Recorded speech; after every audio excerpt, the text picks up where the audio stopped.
on nous a menti. Lorsqu'on nous a parlé de l'Afrique, on nous a menti. Et lorsque nous parlons de l'Afrique, nous, Africains et Afrodescendants, nous nous mentons à nous-mêmes. Bonsoir à tous. Good evening, everyone. Je vais faire ce petit mot d'introduction en français. Voilà, c'est fait. Aujourd'hui naît Incarnation. Incarnation aurait pu s'appeler Initiation. Et Incarnation démarre, vous allez le découvrir ici en rentrant, sur un constat qui est fort, sur une déclaration, une affirmation qui est très forte. On a parlé à l'instant de cette carte renversée. En fait, les cartes pré-Mercator, beaucoup de cartes représentent l'Afrique avec le nord en bas et le sud en haut. C'est ce qu'on appelle un point de vue afrocentrique. Et effectivement, la Terre, c'est une sphère qui flotte dans l'univers.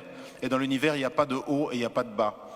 Et moi, je considère effectivement que ce n'est pas anodin le fait qu'on ait choisi que l'Europe soit en haut et l'Afrique soit en bas. Deuxièmement, Mercator, ce géographe de la Renaissance, a décidé, pour essayer de développer et aider les lignes maritimes, donc en faire des lignes droites, décidé de projeter ce qui est un globe en 2 dimensions sur une carte. C'est les cartes qu'on utilise toujours aujourd'hui. Et le problème, c'est que mathématiquement, quand vous faites ça, vous devez choisir un point de référence. Le point de référence détermine en fait quelle partie sera la mieux représentée ou la plus grandement représentée et laquelle souffrira. Et moi, j'ai appris, comme certainement vous tous ici, que l'Europe avait une proportion qui était presque comparable à l'Afrique, ou en tout cas une partie de l'Afrique. La réalité, lorsqu'on regarde en termes de superficie et de kilomètres carrés, l'Afrique peut abriter la Chine, l'Inde, l'Amérique du Nord, l'entièreté de l'Europe de l'Est, plus quelques autres pays. Et donc le premier statement qu'on affirme avec beaucoup de force avec Handel, c'est « on nous a menti ». Lorsqu'on nous a parlé de l'Afrique, on nous a menti. Et lorsque nous parlons de l'Afrique, nous, Africains et Afrodescendants, nous nous mentons à nous-mêmes. Et je voudrais, dans ces petites clés, vous donner quelques éléments. La première clé que je voudrais vous donner, c'est ma réaction il y a quelques temps. J'étais en train de passer du temps avec mes enfants et je regardais la télévision. Et il y a une jeune artiste angolaise qui est brillante, qui est magnifique, une chanteuse magnifique, Perola, qui est quelqu'un qui a tellement de force, de caractère et de conscience, une immense artiste vraiment. Et elle montrait l'Angola, qui a été un pays qui a été détruit par la guerre, et elle est allée à Soyo, à l'embouchure du fleuve Congo.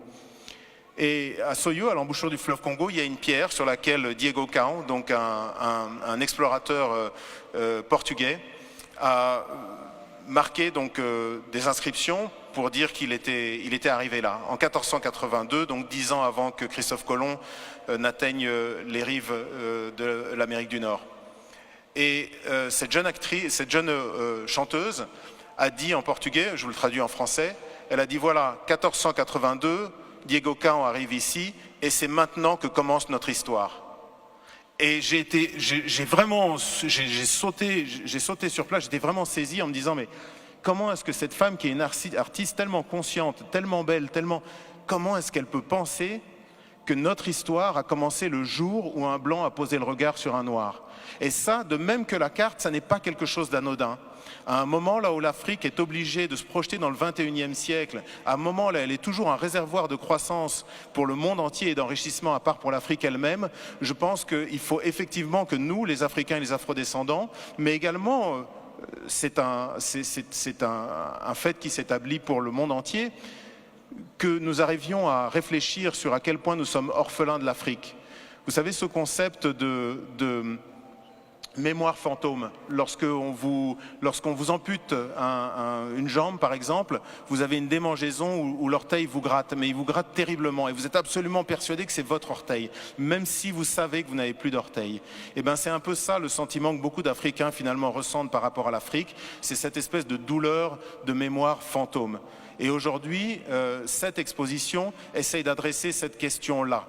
Réapprenons, nous, les Africains, mais aussi tous les gens qui ont un intérêt par rapport à ce continent, à nous regarder.